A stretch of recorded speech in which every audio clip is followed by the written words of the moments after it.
மாவட்டத்தில் ஜாதிய தீண்டாமை மற்றும் மாமியார் கொடுமைக்கு எதிராக உருவான இட்டகவேலி நீலகேசி அம்மன் கோவில் 158 குழந்தைகள் தூக்கு நேர்ச்சி வழிபாடு. ஏராளமான பக்தர்கள் பங்கேற்பு. பண்டைய காலத்தில் கன்னியாகுமரி மாவட்டத்தில் ஜாதிய தீண்டாமை மற்றும் மாமியார் கொடுமை பெருமளவில் இருந்து வந்தது. இந்த நிலையில் மாமனார் வீட்டில் வளர்ந்து வந்த குழந்தை ஒருவர் தீண்டாமை கொடுமைக்கு உள்ளாக்கப்பட்டு மாமியார் கொடுமைக்கு உள்ளாக்கப்பட்டார்.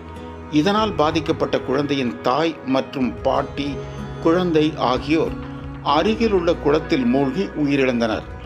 தொடர்ந்து இவர்கள் உடல் கிடைக்கவில்லை. இதைத் தொடர்ந்து தேவ பிரசன்னத்தை பார்த்ததில் இவர்கள் தேவியாக மாறி இருப்பதாக தெரிய வந்தது.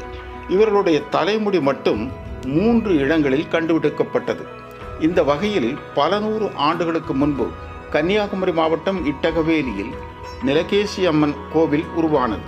இந்த கோயிலில் வருடந்தோறும் தீண்டாமை மற்றும் ஜாதிய கொடுமைக்கு எதிரான விழா நடைபெறும்.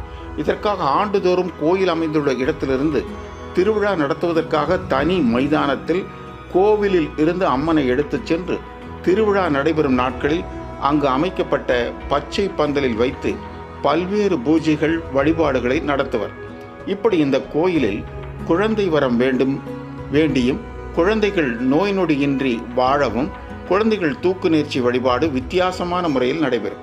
மரத்தால் செய்யப்பட்ட வில்வண்டியில் சுமார் 30 அடி உயர கம்பத்தில் தூக்குக்காரர்கள் எனும் நேர்ச்சைக்காரர்கள் அந்தரத்தில் தொங்கியபடி கையில் பச்சிளம் குழந்தைகளை ஏந்தி வர தூக்குவில்லை பக்தர்கள் தேவி எழுந்தருளி இருக்கும் பச்சை பந்தலை சுற்றி ஒருமுறை இழுத்து வருவது தூக்கு நேர்ச்சி வழிபாடாக கருதப்படுகிறது.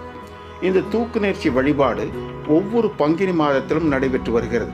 இம்முறை 158 குழந்தைகள் இந்த தூக்கு முயற்சி வழிபாட்டை நிறைவேற்றி வருகின்றனர். இந்த தூக்கு முயற்சி வழிபாட்டில் தமிழகம் மற்றும் கேரளாவிலிருந்து ஏராளமான பக்தர்கள் கலந்து கொண்டனர்.